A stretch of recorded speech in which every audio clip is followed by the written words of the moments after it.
Hello guys, welcome back to our channel fantasy world. இன்னைக்கு என்ன வீடியோல என்ன பார்க்க போறோம் அப்படின்னா, வாலிபால்ல இருக்கக்கூடிய ஒரு பொசிஷன்ஸா எடுத்து நம்ம பேசிக்கிட்டு இருக்கிறோம்.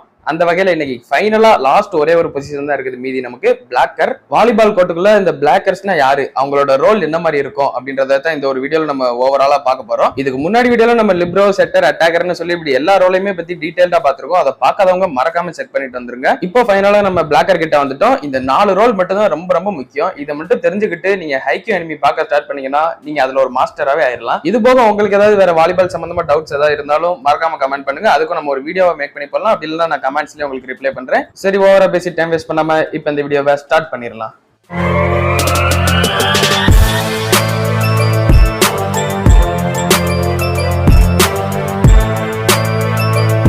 ஃபர்ஸ்ட் வாலிபால் கோர்ட்டுக்குள்ள எத்தனை பிளாக்கர்ஸ் ஆடுவாங்க, அதே மாதிரிதான் எக்ஸாக்டா நான் அட்டாக்கர்ஸ்க்கு சொன்ன மாதிரி தான் 6 பேர்ல 2 அட்டாக்கர்ஸ் இருப்பாங்க. அதே மாதிரி 6 பேர்ல 2 பிளாக்கர்ஸ் இருப்பாங்க. அட்டாக்கர் என்ன பண்ணுவாங்க, ஒரு அட்டாக்கர் இப்ப ஃப்ரண்ட் ரோவா இருந்தா இன்னொரு அட்டாக்கர் ஆட்டோமேட்டிக்கா பேக் ரோவா தான் இருக்கணும். சோ இந்த மாதிரி 2 அட்டாக்கர் மாறி மாறி ஆடிக்கிட்டு இருப்பாங்க. ஒருத்தர் ஃப்ரண்ட் ரோ, ஒருத்தர் பேக் ரோன்னு. அதே தான் இங்க பிளாக்கருக்கும் அப்ளை ஆகும். ஒருத்தர் ஃப்ரண்ட் ரோ, இன்னொருத்தர் பேக் ரோ. அடுத்து இன்னொருத்தர் மறுபடியும் ஃப்ரண்ட்டுக்கு வருவாரு, ஒருத்தர் பேக்கு போவார். அவ்வளவுதான். சிம்பிளா சொல்ல போனோம் அப்படின்னா எக்ஸாக்டா அட்டாக்கர் பண்ணக்கூடிய ஒரு வேலையை தான் பிளாக்கரும் பண்ணுவாங்க. அவ்வளவுதான். பட் அட்டாக்கரோட பிளாக்கருக்கான ரோல் வந்து கொஞ்சம் கம்மின்னு தான் சொல்லி ஆகணும். அதாவது அவங்க பார்க்கக்கூடிய வேலைகள் கொஞ்சம் கம்மி தான். ஏன்னா நான் போன வீடியோல சொல்லியிருந்தேன், இப்போ ஒரு அட்டாக்கர் பேக் ரோவா இருந்தார் அப்படின்னா அவர் பாஸும் ஆடி கொடுக்கணும்னு சொல்லிட்டு ஃப்ரண்ட் ரோல இருந்தா அவர் ஜஸ்ட் லைக் ஒரு அட்டாக்கிங் மட்டும் பண்ணி கொடுத்தாலே போதும்.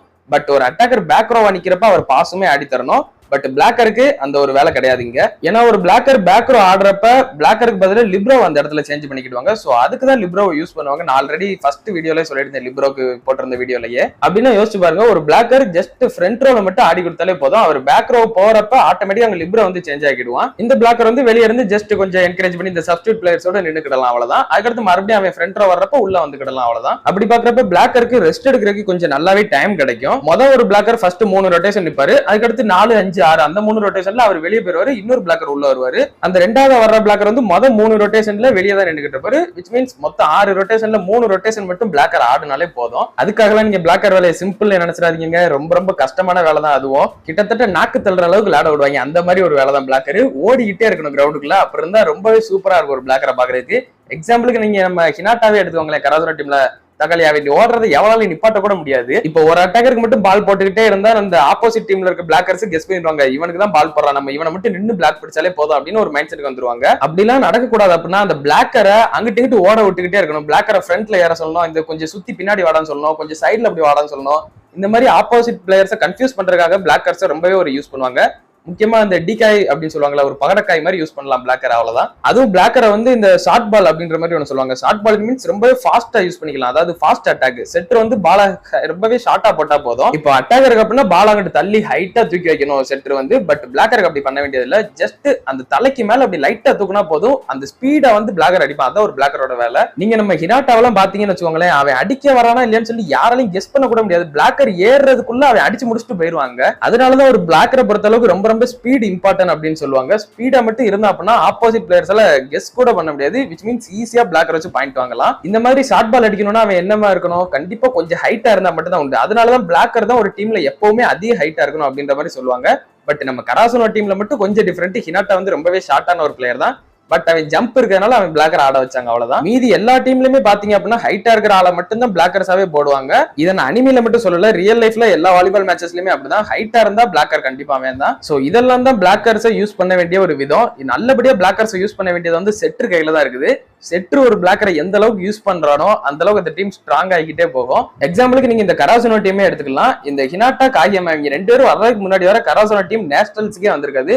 பட் இவங்க 2 பேரோட காம்போ அங்க சேரும் போது அந்த டீம் நேஷனலுக்கு தூக்கி எகிட்ட வந்துருவாங்க. அது ஒன்னும் ஜஸ்ட் லைக்ல நேஷனல்ஸ் வரல, அந்த பவர்ஃபுல்லான டீம் எல்லாம் அடிச்சுதான் வந்திருப்பாங்க. சோ அந்த விதத்துல அந்த பிளாக்கர் செட்டர் காம்பினேஷன் மட்டும் பக்காவா இருந்தேன்னு வச்சுக்கோங்களேன், எந்த டீமாலையும் ஒண்ணுமே பண்ண முடியாது. சோ இதெல்லாம் தான் பிளாக்கரை யூஸ் பண்ண வேண்டிய விதம். அதுக்கடுத்து வந்து பிளாக்கருக்கு இம்பார்ட்டன்டான வேலைன்னா என்னென்ன, ஃபர்ஸ்ட் அவரோட பேர்லயே இருக்கு பிளாக்கர். பிளாக் பண்றதுதான் இம்பார்ட்டன்டான ஒரு ரோல் பிளாக்கரை பொறுத்தவரை. ஏன்னா வாலிபால் நெட்டோட ஹைட் வந்து 2.42 மீட்டர் சொல்லி தான் நினைக்கிறேன். அதோட பிளேயர்ஸ் எல்லாம் ஹைட்டா தான் இருப்பாங்க. நெட்டோட ஹைட்டா இருக்க மாட்டாங்க. பட் ஜம்ப் பண்ண நெட்டுக்கு மேல போயிருவாங்க. அப்படி இருக்கிறப்ப ஈஸியா நெட்டுக்கு மேல பறந்து பறந்து அடிக்க ஆரம்பிச்சிருவாங்க. ஈஸியாவே நெட்டுக்குள்ள அடிச்சு புதைக்கிற அளவுக்கு ஆயிருவாங்க அட்டாக்கர்ஸ் எல்லாம். சோ அதை தடுக்கிறதுக்கு பிளாக்கர் தான் வேணும் அங்க. ஏன்னா அந்த மாதிரி அடிச்சு ஏத்துற பால் எல்லாம் யாராலையும் ரிசீவ் பண்றதுக்கு பாசிபிளே கிடையாது. யாரும் அவ்வளவு தைரியமா உள்ள போய் ஆட மாட்டாங்க. சோ இந்த ஒரு குறையை தீக்கிறதுக்கு தான் அங்க பிளாக்கரை யூஸ் பண்றாங்க. பிளாக்கர் மட்டும் கொஞ்சம் ஸ்ட்ராங்கா நின்று ஜஸ்ட் லைக் பிளாக்கர் கையில பட்டு வந்தா கூட பால் கொஞ்சம் ஸ்லோவாக வாய்ப்பு இருக்கு.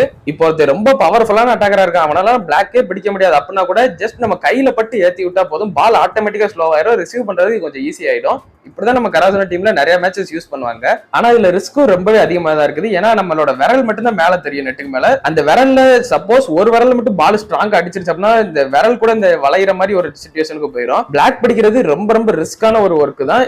சப்போஸ் ஒரு விரல் போச்சுன்னா கூட அது ரொம்பவே கஷ்டம். விரல் உங்களுக்கு சேஃப்டியா இருக்கிறதுக்கு எந்தவித கேரண்டியுமே கிடையாது பிளாக்கிங்கை பொறுத்த அளவுக்கு. அதனால பிளாக்கரோட முக்கியமான வேலையா அந்த பிளாக்கிங், அதுவும் ரொம்ப ஈஸியானதும் கிடையாது, ரொம்ப ரொம்ப கஷ்டமான ஒண்ணுதான் அந்த பிளாக்கிங்ன்றது. அதுக்கு அடுத்தபடியா நான் ஆல்ரெடி சொன்ன மாதிரி ஃபாஸ்ட் அட்டாக்ஸ், ஃபாஸ்ட் அட்டாக்ஸ்ல பிளாக்கருக்கு ரொம்ப ரொம்ப ஒரு இம்பார்ட்டன்டான ஒரு வேலை. நான் ஆல்ரெடி சொன்ன மாதிரி தான், எந்த ஒரு ஆப்பனன்ட்னாலும் ஈஸியா கன்ஃபியூஸ் பண்ணிட்டு போயிடலாம் இந்த ஒரு பிளாக்கரை வச்சு. அவன் ஜஸ்ட் லைக் ஃபாஸ்டா அட்டாக் பண்ணா மட்டும் போதும், அவ்வளவுதான். ஓவராலா பாக்குறப்ப இந்த ரெண்டு ஒர்க் தான் பிளாக்கருக்கு ரொம்ப ரொம்ப முக்கியமானது. ஃபர்ஸ்ட் பிளாக்கிங், அதுக்கு அடுத்து அட்டாக்கிங். இந்த ஃபர்ஸ்ட் அதாவது இந்த ரிசீவிங்ன்றது பிளாக்கருக்கு அந்த அளவுக்கு இம்பார்ட்டன்ஸே கிடையாது. பட் இப்போ ஒரு சில டீம்ல லிப்ரோஸ் யாரும் இல்ல அப்படின்னா அந்த ஒரு சிச்சுவேஷன்ல பிளாக்கர் தான் இறங்கி பாஸ் ஆடி தந்தாகணும், ஃபர்ஸ்ட் டச் எல்லாம் எடுக்கணும். மேக்ஸிமம் அந்த மாதிரி எந்த டீமும் இருக்க மாட்டாங்க. அதனால பிளாக்கரோட வேலை ஓரளவுக்கு இந்த பிளாக்கிங் அண்ட் அட்டாக்கிங் மட்டும் நல்லா பண்ணி கொடுத்தாலே போதும். சோ இப்போதைக்கு இந்த பிளாக்கர் அப்படின்னா யாரு, அவனோட ரோல் எந்த மாதிரி இருக்கும், அவன் எப்படிலாம் யூஸ் பண்ணலாம் ஒரு டீமுக்குள்ள அப்படின்றத இந்த ஒரு வீடியோல உங்களுக்கு பார்த்து புரிஞ்சிருப்பீங்கன்னு சொல்லி நினைக்கிறேன். உங்களுக்கு இந்த வீடியோ யூஸ்ஃபுல்லா இருந்தது அப்படின்னு நினைச்சீங்கன்னா மறக்காம இந்த வீடியோக்கு ஒரு லைக் போட்டு நம்ம சேனல் இது வரைக்கும் சப்ஸ்கிரைப் பண்ணாதவங்களும் சப்ஸ்கிரைப் பண்ணி வச்சுக்கோங்க. நான் உங்களை இன்னொரு நல்ல வீடியோல மீட் பண்றேன்.